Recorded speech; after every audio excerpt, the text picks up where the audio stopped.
1MDB's auditor Parker Randall International has apparently yet to decide on whether to re-audit the troubled company's accounts for FY13 and 14, the very same accounts that have been disavowed by Deloitte Malaysia. The Finance Ministry says any decision on whether to re-audit 1MDB's audited financial statements will be made after further discussions with the UK-based auditor. According to the ministry, the company's Commission of Malaysia has also given the okay to 1MDB's request for an extension of time until the end of this month to hold its AGM to approve its financial statements for FY15 and 16. Parker Randall stepped in as 1MDB's new auditor in January after Deloitte resigned last year. Before Deloitte, Ernst & Young and KPMG also held the account. Both were sacked after asking for papers to back 1MDB's investments.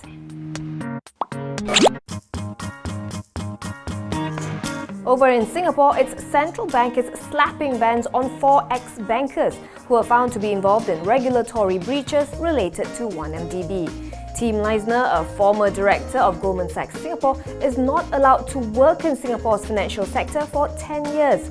The 3 others are Jens Fred Stutzenegger, formerly of Falcon Private Bank Singapore, and ex-BSI Bank employees Yakio Chi and Yvonne Seah. The Monetary Authority of Singapore's Ong Chong Tee says the central bank will not tolerate conduct by any finance professional that threatens to undermine trust and confidence in the Republic's financial system. With the exception of Leisner, the other 3 individuals have already pleaded guilty and sentenced to jail for their offences. All 3 worked for Joe Low, one of the leading figures in the 1MDB scandal.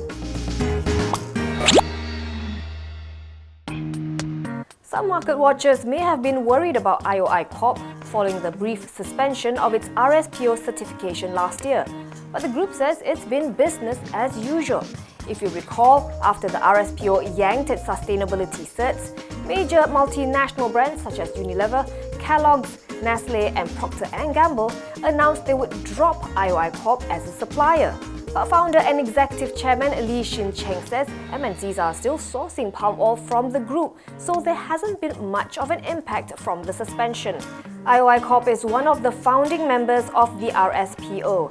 Its certification was suspended from April to August over charges of deforestation, and some analysts were concerned whether IOI Corp could win back their customers. PM Najib has shot down a suggestion that EPF members be allowed to use their savings to pay off debts tied to their credit cards or loan sharks. Najib, who's also the finance minister, says that allowing members to withdraw their savings to settle off such debts will only defeat EPF's purpose in ensuring that they have sufficient savings to cover their commitments post-retirement. He said this in response to a parliamentary question by Batu Kawan MP Kasturirani Pato regarding the possibility of such a move.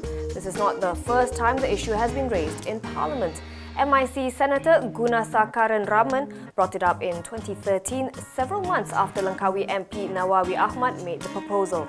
According to the Department of Insolvency, almost 120,000 Malaysians were declared bankrupt from 2010 to 2015. The data also shows that the number of indebted Malaysians is rising by an average of 5% per year from 2010 to 2014, before falling some 17% in 2015. UMW Holdings says there are no plans to merge with Sime Darby's motor division. This was in response to The Edge Weekly's report, which indicated PNB, the common controlling shareholder in both Sime Darby and UMW, was planning to merge the 2 entities. The paper reported that PNB was going to do this instead of listing Sime Darby Motors as a separate company, a move that would create a massive motor company. UMW says this is incorrect. The group points out that it had in January announced plans to exit the energy sector, and now it's focusing on executing those plans. PNB has stakes of more than 50% each in both UMW and Sime Darby.